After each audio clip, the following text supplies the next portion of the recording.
cravat. Give me another triangular bandage. I got one. You're good. I feel like it's been calling to me my whole life. For some reason or another, someone gets hurt, and it just happens to be that I'm there, and there's no one else around except for me, the person that's hurt. Maybe there's something to it. My name's Creighton Phillips. I just finished up the EMT basic program at Dixie Tech. We gotta get you moving.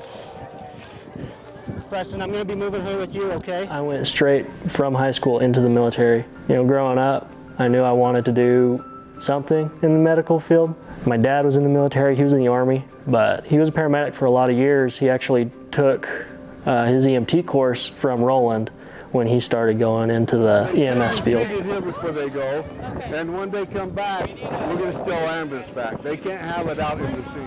Well, the infamous Roland Barlow was also the one who put me through my class. When I completed the course, I had a fabulous chief that continued to push me to get more certs and this and that. So I got my fire certs as far as an instructor, my EMS, and then Roland started saying, hey, I need a little help here and there. So I just started as an adjunct and would come over and help out, and it's just evolved into a lot more than doing adjunct work. I heard about Dixie Tech when I was a sophomore in high school in like 2014, 2015, somewhere in there. And I had always kind of entertained the idea because it always was, you know, a cheaper option for me, but I always had planned on going into the military right after high school. So when I think it was earlier this year, I'm like, you know what, let's just continue some education. There we go, John. Okay, we're bringing him down. 1, 2, 3. You're hands-on a good chunk of the time. There's lecture days, and lecture days are killer because death by PowerPoint's a thing. But I mean, the instructors do their best, keep it upbeat. Teaching in a whole has evolved. So it's made me have to become creative as a teacher. And we do a ton of hands-on skills. And that's just part of our curriculum, it's part of what they need to know. So that's been a push on both Roland and I to teach to a younger generation, and a generation, like I said, that has instant knowledge at their fingertips. I just know that here you're going to get really, really good instruction, pretty much all hands-on. You know, actually doing what you're training to do, what you're going to school to do, you're actually learning. Okay, bring the backboard over. We need to roll it onto this side, so I'm going to have it on your side. I have experience. It's not super extensive.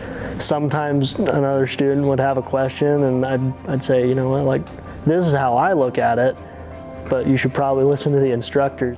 As far as with Creighton, it was fun in this class. With his military background, we went over in their chapter, you know, in their reading material, and so we talked about bleeding and controlling the bleeding and how to do that, and all the different methods, but you can't control it quick, then it goes to a tourniquet. Something that I learned in the military is you put a tourniquet up on the arm with room for another, high and tight, room for another. I would say 80% of those students came into my practice test and they said, I'm going to put on the tourniquet, and I said, where will you place it? High and tight. I know you're going to be okay, all right? We're just going to get this tied around. Okay, we're going to make sure we stop this bleed. And apparently everyone in the class said high and tight with room for another. And I felt bad about it because I'm not the instructor. I told them to listen to the instructors, right?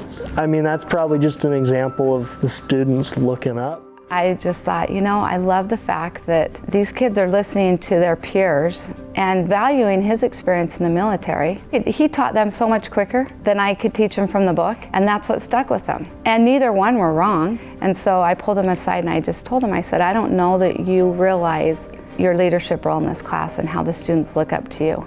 I think that says a lot about you.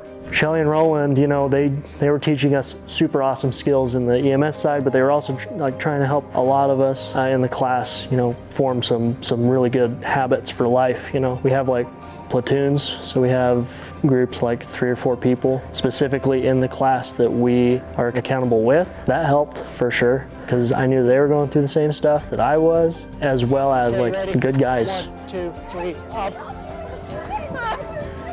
And we organize platoons because in the fire industry, you work in crews and you've got to learn how to work together.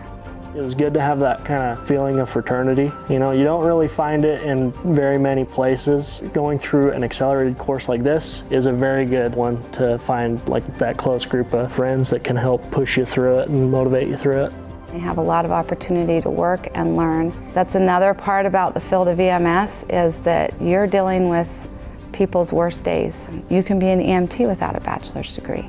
And so for those that are fearful of that, it's a stepping stone, and by the time they're done with their advanced EMT, they realize I'm very capable. And a lot of them will go on and get those degrees. It's once you get out in the field that you really begin to learn, and it's a lifelong learning. Dixie Tech, man, it's awesome.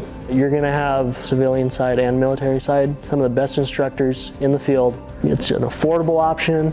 They can help you out and get you some really, really good instruction along the way. Like big bang for your buck probably is the best way to put it.